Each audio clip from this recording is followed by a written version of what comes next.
اگر اس کی بھی آپ طاقت نہیں رکھتے تو اس کے بارے میں دل سے برا سوچو، دل سے اس کو غلط کہو، تو یہ ایمان کا آخری اور کمزور ترین درجہ ہے۔ جب ہم دیکھ رہے ہیں ہمارے سامنے کئی لیڈر اپنی قربانیاں دے رہے ہیں، جان کی نذرانے دے رہے ہیں، ہم جب آواز اٹھاتے ہیں ہماری آواز دبا دی جاتی ہے، نظر بند کر دیا جاتا ہے، لاٹھی چارج ہوتا ہے، آنسو شیلنگ ہوتی ہے، بچے معذور کیے جاتے ہیں، بزرگوں کو معذور کیا جاتا ہے، ان کو عمر بھر کے لیے ان کے لیے جو ہے نا مصیبت بنا دی جاتی ہے، عورتوں کی عزتوں کو پامال کیا جاتا ہے، تو اس صورت میں جہاد لازم ہے۔ اگر آپ جہاد بھی نہیں کر سکتے تو ایک متحد ہو جائیں، متحد ہو کر آپ نکل پڑیں، ایک میسج دیں کہ ہم یہ چیز چاہتے ہیں، ہمارا مطالبہ یہ ہے کہ دنیا کی کوئی بھی طاقت آپ کو نا روک نہیں سکتی آپ کو آپ کی آزادی دینے سے۔ ارون بھائی، یہاں پر جو کشمیر پہ جو حالات ہیں اس کو کیسے خوشگوار اور خوشحال بنایا جا سکتا ہے؟ کیا کس طرح سے پرامن ماحول بنایا جا سکتا ہے؟ جی میرے بھائی، بات یہ ہے نا کہ سب سے پہلی بات یہ ہے کہ اگر ادھر بھی آزاد کشمیر ہے، ادھر مقبوضہ کشمیر ہے، ٹھیک ہو گیا؟ اب یہاں سے شیلنگ ہوتی ہے ادھر مقبوضہ کشمیر کی طرف، وہاں پہ سامنے ہمارا کشمیری بھائی یا مسلمان ہے تو وہ بھی مارا جاتا ہے، اور ادھر سے شیلنگ ہوتی ہے ادھر بھی کشمیری مارا جاتا ہے۔ سب سے پہلے یہ ہوتا ہے کہ جہاد بن نفس، اپنے نفس کے خلاف جہاد، اپنے آپ کو تیار کرو کہ کوئی ایسی نوبت ہی نہ آئے، اپنے آپ کو متحرک کرو کہ ہم کیسے اس سے آزادی حاصل کر سکتے ہیں، کیا ہمارا مقصد ہے آزادی حاصل کرنے کا اور کیوں ہمیں چاہیے۔ دوسری بات یہ ہے کہ جہاد بالقلم۔ اچھا ارون بھائی، یہاں پر میں آپ سے ایک سوال رکھنا چاہتا ہوں کہ جہاد بن قلم، کہ دیکھیں جب آپ کے خاندان میں، آپ کے گھر میں، آپ کی بہن پر، آپ کی ماؤں پر جو ہے تشدد کیا جاتا ہے، دہشت گردی کی جاتی ہے، تو آپ وہاں پر قلم اٹھائیں گے یا کہ آپ بندوق کا استعمال کریں گے؟ اس پر آپ تفصیلاً جو ہے گفتگو رکھیں۔ بات یہ ہے کہ قلم کے ذریعے نا عوام کو صرف شعور دیا جا سکتا ہے، عوام کو جگایا جا سکتا ہے کہ اٹھو، اپنی آزادی کی خاطر نکلو، ایک نیا سورج نکلے آزادی کا۔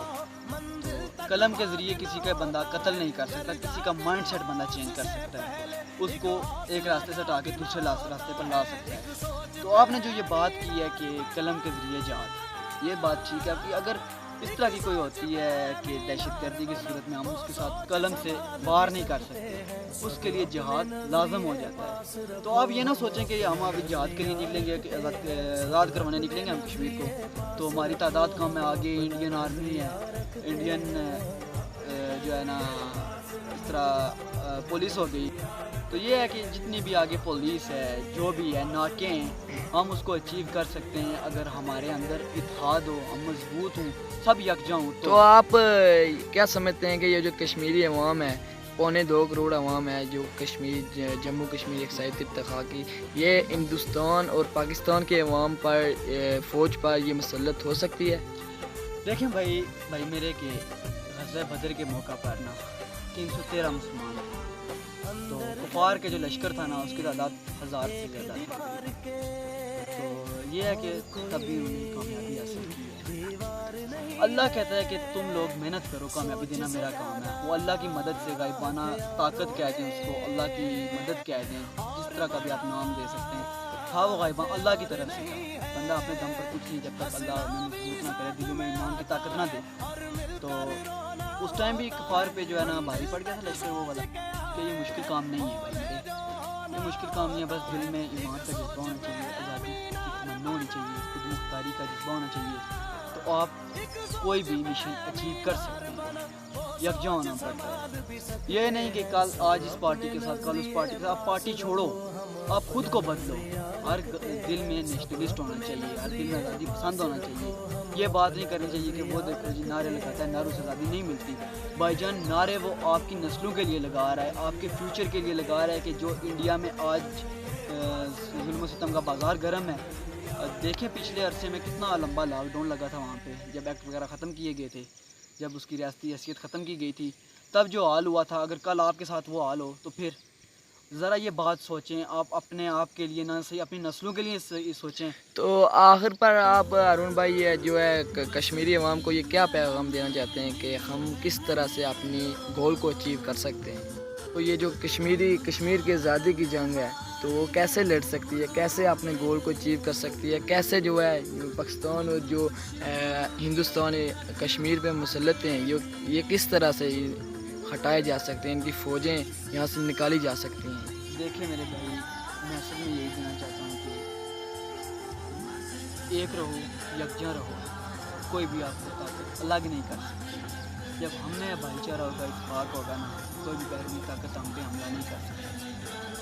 تو یہی سب سے بڑا مشن یہ ہوتا ہے کہ آپ لوگ ایک ہو جائیں، آپ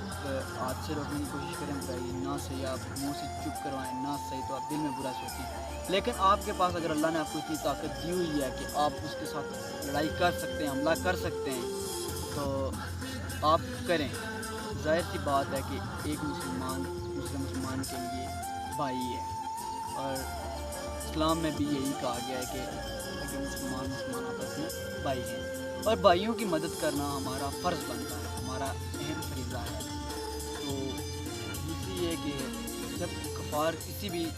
قوم پہ، مسلم قوم پہ ظلم کرتے ہیں نا، تو وہ چاہے جہاں بھی ہوں، ہمارا ان کے ساتھ مدد ہماری جو ہے نا لازمی ہو جاتی ہے۔ میں یہی کہوں گا کہ نکلو اپنی خاطر، نکلو کشمیر کی خاطر، کشمیر بنے گا خود مختار، جیے کشمیر زندہ باد۔ تھینک یو ارون بھائی، بہت بہت شکریہ۔